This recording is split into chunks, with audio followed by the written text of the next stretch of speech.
Et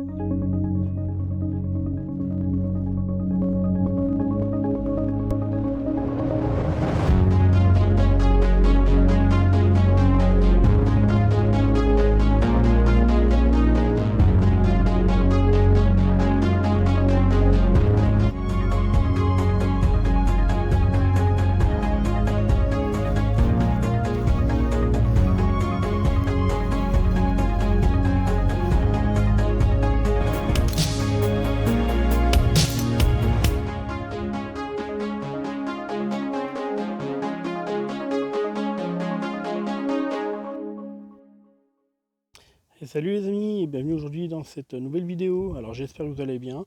Moi en ce moment je suis en vacances, donc j'en profite pour me détendre un peu et je me suis dit aujourd'hui pourquoi pas tester cette petite cible rotative de plinking de chez Swiss Arm. Voilà, alors en fait c'est une petite cible que, enfin petite, elle est pas si petite que ça, hein, parce que on va mesurer déjà tout de suite pour commencer. Hop, la longueur à peu près, elle fait à peu près ouais, 56-57 cm de diamètre. Et donc comme je vous disais, c'est une petite cible rotative de plinking. Voilà, plutôt fun. Donc le but, bien entendu, c'est de tirer là, hop, petite mise au point ici sur les petites gamelles. Et ça va nous faire tourner la cible. Voilà, donc très marrant. Les petites gamelles font à peu près voilà, 5 cm et demi. Voilà, 5 cm et demi de diamètre. Donc cette cible, je l'ai encore jamais essayé. Je l'ai eu en cadeau il y a un petit moment. Mais je ne l'ai pas encore essayé, je voulais justement l'essayer avec vous. Donc écoutez, on va pas trop tarder. Je vais la tester tout de suite à 15 mètres avec la Diana de 20 joules. On verra un petit peu comment elle réagit. Et puis après, on essaiera différentes distances et puis différentes carabines, différentes puissances. Et on verra un petit peu ce que ça donne. Voilà. Allez, c'est parti. Bon, voilà, ça y est, j'ai tout préparé. La cible est à 20 mètres. Alors, petite info. À partir de maintenant, vous êtes en train de regarder la deuxième version de cette vidéo. En fait, j'avais déjà tourné cette vidéo hier, donc la présentation et tout, j'ai tout fait ça hier. J'ai déjà fait tous les tests avec la Diana 31, une petite gamme au Delta. Sauf qu'en fait, je me suis aperçu que celle-ci, vous allez voir, on a des gros problèmes avec la puissance. C'est pas du tout fait pour de la grosse puissance, et puis encore moins au final de la carabine monocoup. Donc je vais vous faire quand même un rapide test avec les carabines, et après on passera certainement avec un pistolet qui est plus adapté. Donc actuellement, j'ai posé la cible à 20 mètres. Je suis avec la Diana 31 de 20 joules et je vais tirer avec les Stoeger X-Match. Donc les plombs plats. Et vous allez voir assez rapidement le problème. C'est que même en étant à 20 mètres, la carabine est quand même trop puissante. Alors, ça va relativement bien quand on est sur les gamelles ou les gongs qui sont en haut ou à l'horizontale. Par exemple, là je vais tirer celui gauche. Voilà. C'est super. Ça a bien fait tomber le gong. Il n'y a pas de souci. Par contre, bon alors déjà, première chose, hein, le temps de recharger, vous voyez que la cible a fini de tourner, donc bon, c'est plus très intéressant. Hop. Maintenant, je vais tirer sur les gongs qui sont en bas. Voilà. Donc là, comme vous avez pu voir, le gong a bien été tapé. Il a bien été retourné, mais par contre, c'est un peu trop puissant. Et du coup, il revient. Alors, il y a bien des petits aimants derrière qui sont censés retenir le gong une fois qu'il a été tapé. Mais là, c'est carrément trop violent et le gong n'arrive pas à se coller. Alors, j'essaie d'en tirer un deuxième en bas sur la gauche. Voilà. Comme vous pouvez le voir, c'est beaucoup trop puissant.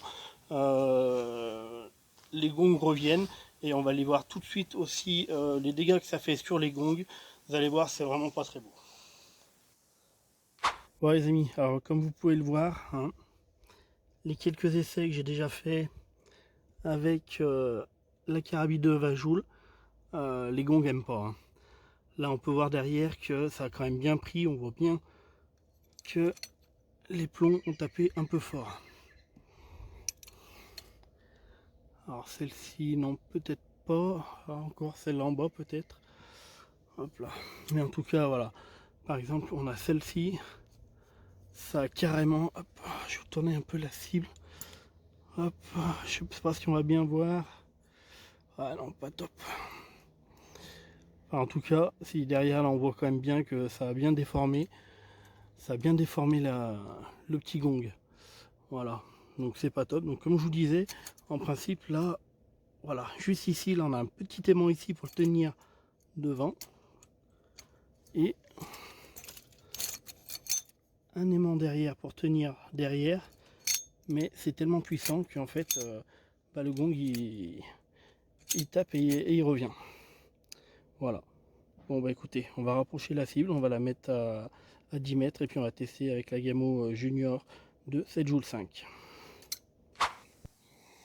Allez voilà les amis, donc j'ai ramené la cible à 10 mètres et on va pouvoir tester avec cette petite Gamo Junior, hein, ou Gamo Delta, hop, de 7 joules et demi, toujours avec les petits plombs plats, les Stoger X-Match.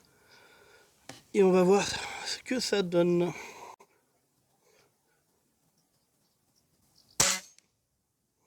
Ah. Alors, premier gong, ça l'a pas ramené complètement.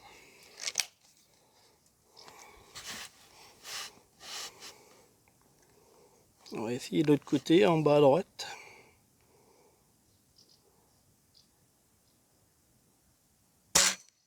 Voilà, parfait. Donc là, j'essaye de recharger relativement vite. En espérant que la cible tourne encore un peu. Allez. Ah, vous voyez, hein, la rotation se finit assez vite.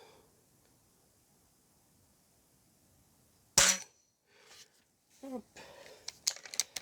Deuxième gong parfait.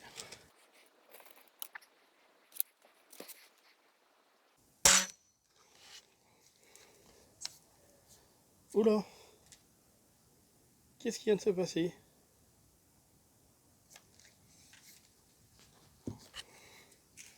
A few moments later. Bon voilà, je viens de remettre la branche qui était tombée. Alors hier j'avais dû en démonter une parce que j'avais un plomb qui était resté collé sur un des gongs. Donc j'en avais démonté une. Alors peut-être que c'était celle-ci que je l'ai mal remontée. J'ai peut-être pas dû l'enfoncer assez fort sur le support. Enfin bon bref, allez, on va pouvoir continuer.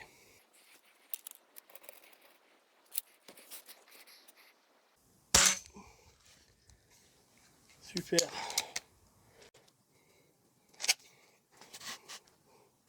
Alors là je vais essayer le gong qui est tout en bas.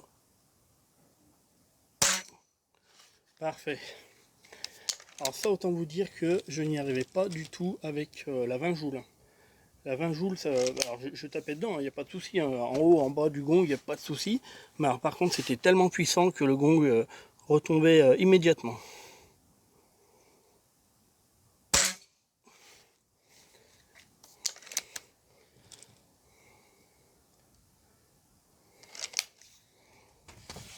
Allez, on va essayer. Allez, celui qui est tout en bas, qui est caché dans l'herbe. Ah, cette fois, il ne s'est pas retourné complètement. Hop. On va essayer de nouveau.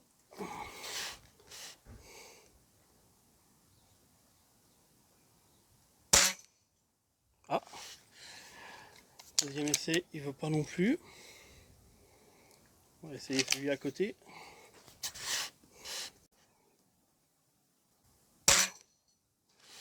Ah.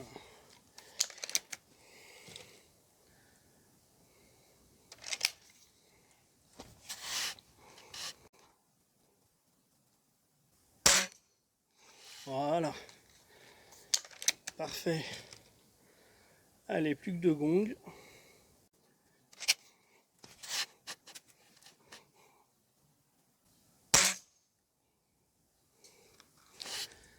Super. Allez, le dernier. Bon, si j'arrive pas à le remonter, celui-là, je pense qu'on passera directement avec le pistolet.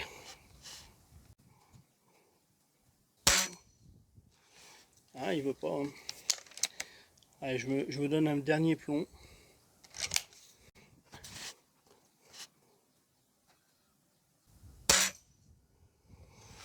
Ah non.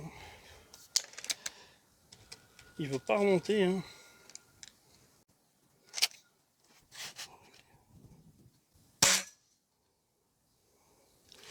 Ah, il veut pas remonter, et puis le plomb est resté collé.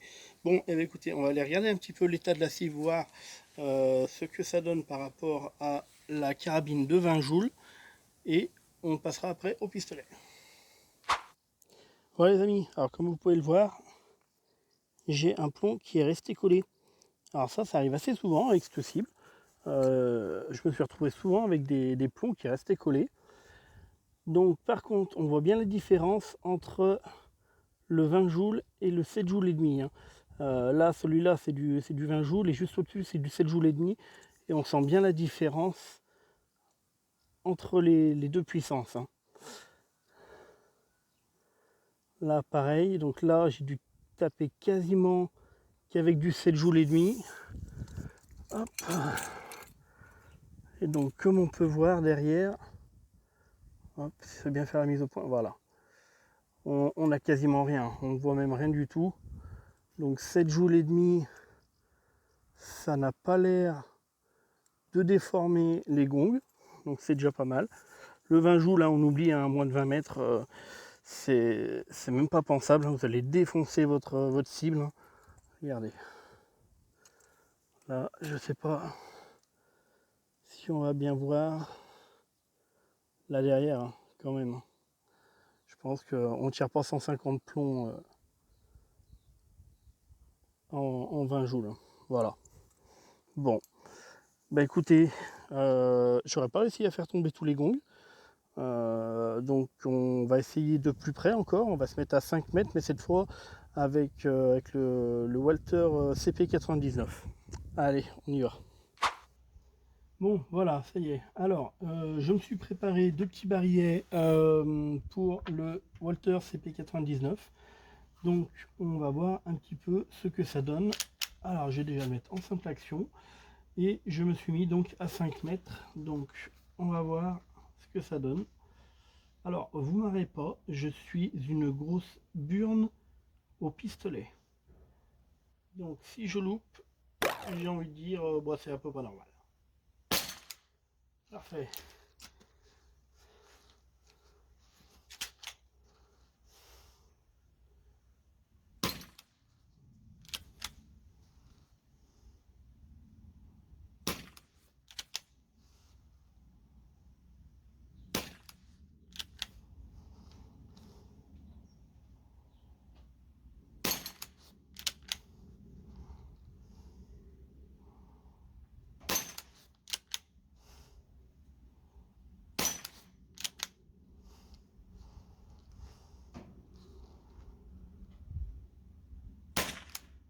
Ah, ça y est. Alors, premier barillet terminé.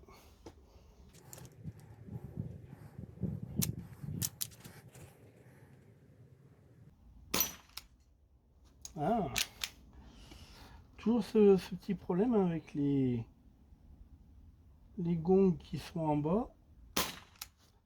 Bon, alors, je suis pas très bon, mais quand je touche, ça veut pas remonter. Hein.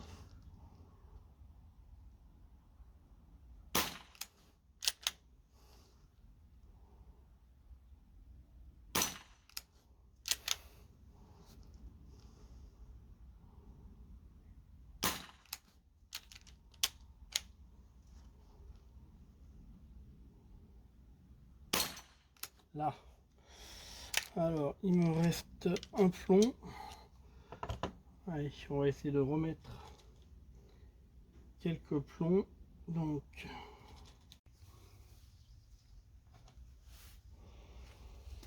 Voilà, bon. Hop, j'ai remis un chargeur. Donc on est quand même sur un pistolet qui fait 3 joules et demi, hein. La cartouche de gaz était neuve.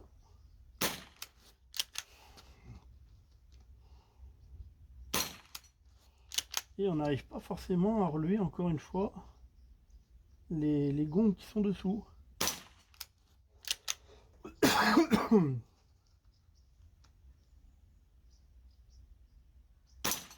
Là.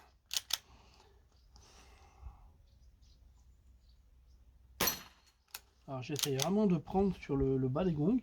Alors là, ça y est, comme vous avez pu le voir, il y a encore un nouveau gong qui s'est déplié. Et qui veut bien sûr pas se replier. Donc c'est marrant parce que là on dirait que j'ai pas assez de puissance. On est à 5 mètres à 3 joules et demi. Et on a vraiment du mal, hein. Alors je me dis que pour de l'airsoft, parce qu'elle est vendue aussi pour faire de l'airsoft, si les répliques sont à 2 joules, me semble-t-il, à 5 mètres, si on n'arrive pas à relever ça, c'est chaud, hein. C'est chaud, hein. Bon, écoutez les amis, je viens de passer déjà 3 chargeurs avec ce pistolet. J'ai pas réussi à relever tous les gonds. Apparemment, on a quand même un petit problème au niveau de ces gonds quand ils sont en bas, hein. Donc le test que j'ai déjà fait hier, donc que ce soit avec la 20 joules ou la 7 joules et demi, j'avais déjà eu ce problème là. Sur la fin on galère.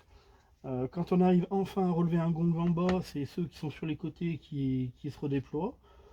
Donc ouais, je sais pas, est-ce que c'était le but ou pas de cette cible, je sais pas. Moi je pense que les aimants manquent un petit peu de puissance pour retenir les gongs une fois qu'ils sont retournés. Et puis ouais, je pense qu'en fait il faut vraiment bien choisir la bonne distance, la bonne puissance de carabine ou de pistolet pour pouvoir retourner tous ces gongs. Bon bah écoutez les amis, je pense qu'on a fait à peu près le tour. Du 20 joules, du 7 joules et demi, du 3 joules et demi à différentes distances. Bon, pour la petite conclusion, bah, je pense que j'ai déjà à peu près tout dit. Moi c'est bon, je m'attendais à mieux. Je vous avoue que je m'attendais à un petit peu mieux. Je me fais plus plaisir avec les cibles Gamo, où il faut juste les relever quand elles sont toutes alignées, linéaires, et qu'il faut juste les relever. Bon, voilà. Bah écoutez les amis, dites-moi ce que vous en avez pensé. Si vous avez aimé cette vidéo, bah faites-le moi savoir. Abonnez-vous à la chaîne. On essaiera de refaire des petits tests comme ça sur différentes cibles, dès que je peux en avoir d'autres. Et comme ça, ça changera un petit peu des tests de plomb classiques. Bon, et ben écoutez les amis, je vous laisse pour aujourd'hui. Je vous dis à vendredi prochain pour une nouvelle vidéo. Et puis voilà, allez, ciao ciao.